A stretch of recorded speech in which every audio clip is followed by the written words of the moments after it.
Hello everyone, welcome back to my YouTube channel Salesforce AI Champions. Today I'll be going to discuss about more about data table. So this data table component in ScreenFlow.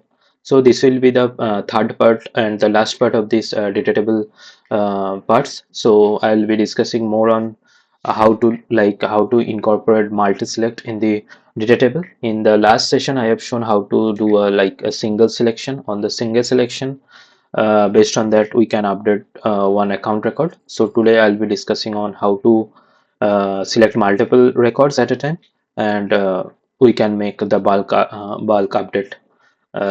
Okay, so before get started, please do like, share, subscribe my YouTube channel, and play and let me know about your thoughts regarding this flow series in the comment section. So I'll go quickly go through the uh, flow that I have already built. So I will be clicking on debug and click on run. So in this case, we can see that uh, we have the ability to select a particular account record, not multi-select. So on the selection of a particular account record, I am just updating the record, means the customer priority field value to high.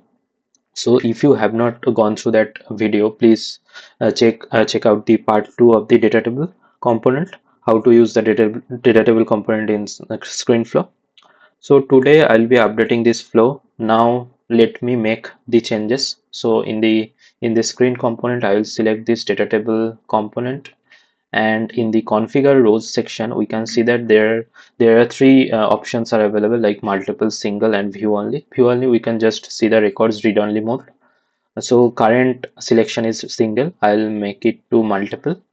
We can make the minimum selection and maximum selection counts as well, but as of now I'll just keep it is as default. And columns, let keep the same, all the things. So now click me on the save, and just let me do the debug once, and we can see that there we can select multiple accounts record. Okay, now the thing is that so this is a collection. It's become a collection while I'm choosing it to a multiple. So I'll be creating one loop element and go through the loop element so that I can apply the customer priority field updation properly for all the selected accounts. So for that, I'll be creating one record variable first, record collection variable.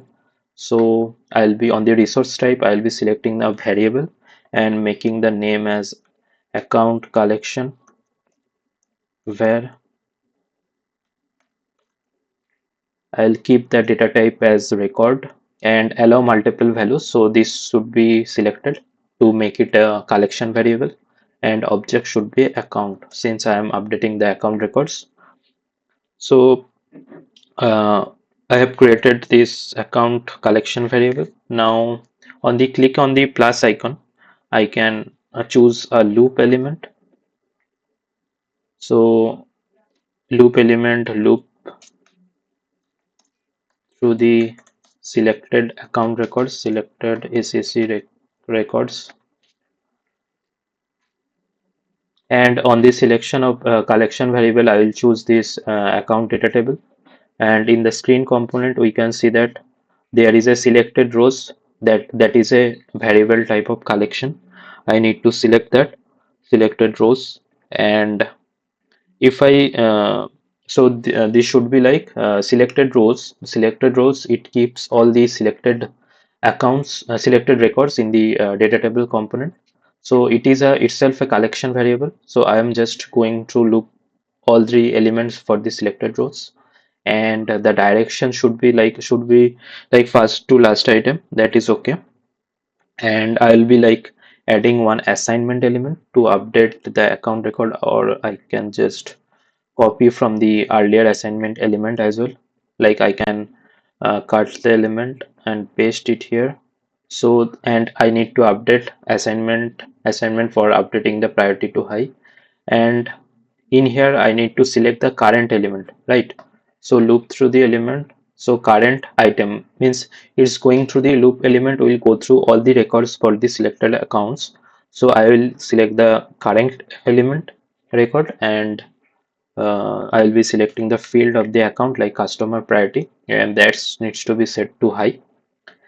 And our assignment is done, right? Now I need to add, since I have already created the account collection variable, I need to collect all the updated accounts in that variable. So I can use another assignment element.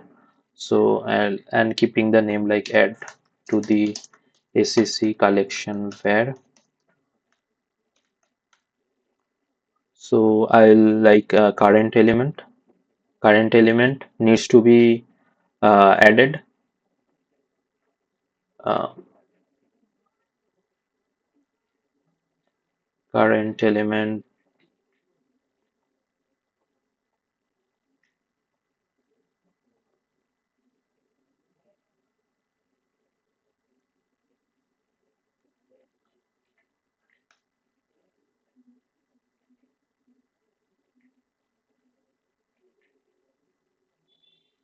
So I'll be using this account var, and in here I need to add. So this is the account collection var that I created. So I need to choose this collection var and need to use this add operator and need to add the value like current element.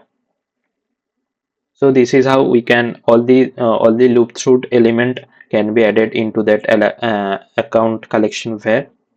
Now what we need to do, like we need to just update this account collection. So in here account collection variable, all the accounts and its updated customer priority field with updated that value to high is there. Then I just need to update the account records. So in the update account record I can just use the collection variable. So account collection where I just need to mention, and we are good. And then I'll update the message like customer priority for the selected accounts has been updated to high. So this modification we have done. So now let me check and debug the flow.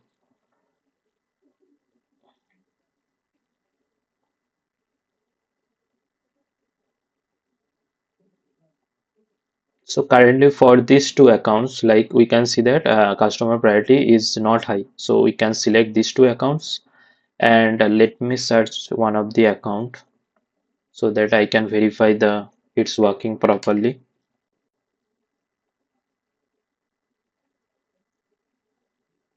And we can see that customer priority for this account is low. And I have already selected, and let me click on next, and we can see that we got the message. And let me update the flow, update this page for the account record,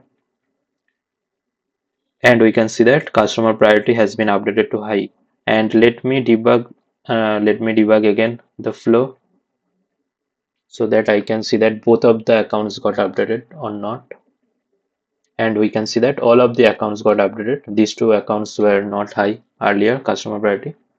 So this is how we can simply use data table element to take the user inputs for multiple records, and we can update those records for the selected items in the data table.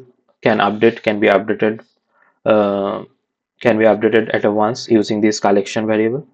So I'll be adding more tutorials on this Salesforce flows as well. So please stay tuned. Please do like, share, subscribe my YouTube channel. Thank you.